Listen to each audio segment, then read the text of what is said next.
Hindi short hand की practice dictation 80 शब्द प्रति मिनट गति से डिक्टेशन 5 सेकंड में शुरू होगी। असंतोष और प्रतिरोध समाज में स्वतः साथ चलने वाला अयाचित भाव है। ऐसे में भावनाओं का आहत होना भी एक स्वाभाविक प्रक्रिया है। भावनात्मक अनुपस्थिति हमेशा शारीरिक अनुपस्थिति नहीं होती, लेकिन वह शारीरिक से कहीं अधिक गहरी और निपुण होती है।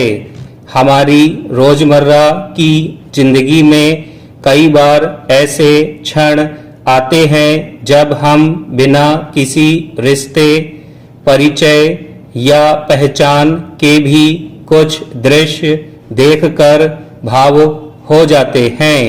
वे दृश्य भले ही सड़क पर निकलती किसी की शव यात्रा का हो, किसी बच्चे का गुब्बारा ना खरीद पाने का रुदन, या चिलचिलाती धूप में सड़क किनारे नंगे पैर घूमते मासूम बच्चे जो किसी चमचमाती कार का कांच अचानक साफ करने लगते हैं। भावुक व्यक्ति कभी सुविधा से चयन करने वाला नहीं होता। वह सूखी नदी या बंजर खेत देखकर भी उतना ही दुखी हो सकता है जितना गर्मी के दिनों में 2 दिन घर में पानी ना आने पर। भावनात्मक होना एक शुद्ध व्यक्ति की पहचान है, इसलिए भावना के हर शब्द नवजात होते हैं। नवजात का हृदय निश्चल पवित्र होता है। हमारे सामूहिक मानस में स्वीकार्य यथार्थ होना तो भावनात्मक स्तर का होना चाहिए, लेकिन इसके उलट अब स्वीकार्य यथार्थ से भावनाओं का दूर दूर तक कोई लेना देना नहीं होता। कहने का आशय यह कि बात छोटी या बड़ी नहीं होती। छोटी या बड़ी होती है भावना। शब्द सामने आ जाते हैं, भावना पीछे रह जाती है। इसीलिए दुनिया में शब्दों की लड़ाई चलती है।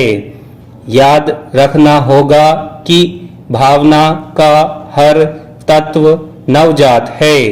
वह कभी पुनरावृत्ति में जन्म नहीं लेती। भाव एक अचेतन तीव्रता का अनुभव है। हालांकि भावना और प्रभाव का प्रयोग अक्सर एक दूसरे के स्थान पर किया जाता है, लेकिन प्रभाव को भावनाओं और संवेगों से भ्रमित न करना महत्वपूर्ण है। आज लोगों की भावना सुविधा के मुताबिक हो गई है। वे सड़क पर घुमाते अपने कुत्ते के लिए तो संवेदनशील होते हैं, भावनात्मक भी, लेकिन दूसरों के बच्चों या सड़क के अन्य जीव के प्रति उनकी कोई प्रतिक्रिया भावनात्मक स्तर पर सतही नजर आती है।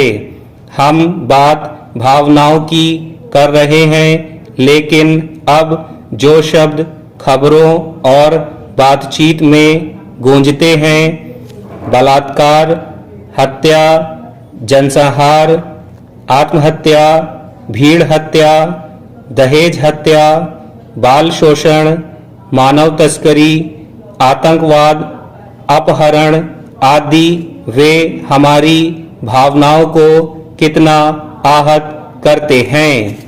घटनाओं का अतिरेक हमारी भावनाओं की शोर में तब्दील कर रहा है। इसलिए हम दोनों के अंतर को समझना भी भूल रहे। हम अपने मानस में बहुत कुछ ऐसा स्वीकारने के आदी हो चले हैं जो मनुष्य होने पर भी संशय करता है। स्टॉप।